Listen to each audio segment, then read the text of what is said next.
Okay, in this video, I want to show you how to create a new listing in Skyslope. So we've just taken a new listing.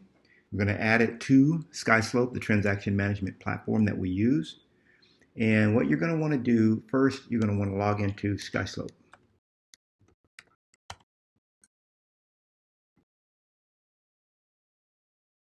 Once you're logged in, you're going to go to Create Listing.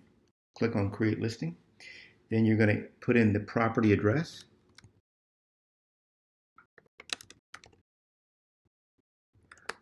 You'll notice that the Smart Search feature is looking for the address that you're trying to put in. Once you see it, you can click and then go to Let's Go.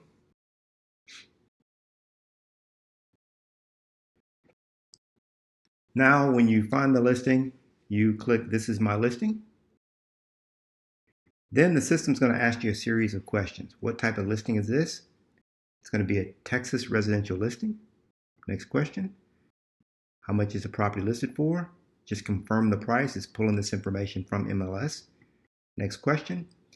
What is the listing commission? Listing commission is 3.5%. Sales commission is 2.5%. Next question.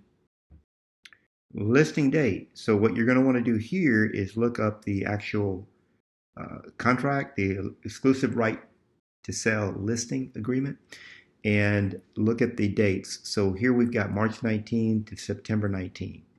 So that's what we're going to put in. You can actually key on the calendar, or you can manually input it. 3.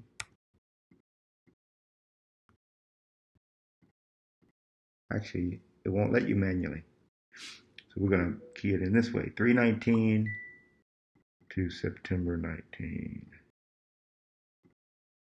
Next question. What year was the property built? 1985. Again, a lot of this stuff will be auto-populated. What's the source of the deal? We're going to put previous customer. Next question. The person's name. And next question. That's it. And then to create the listing, you're just going to click Create My Listing. There it is. There's the listing. Now you need to upload the documents. So that's going to be on the next video.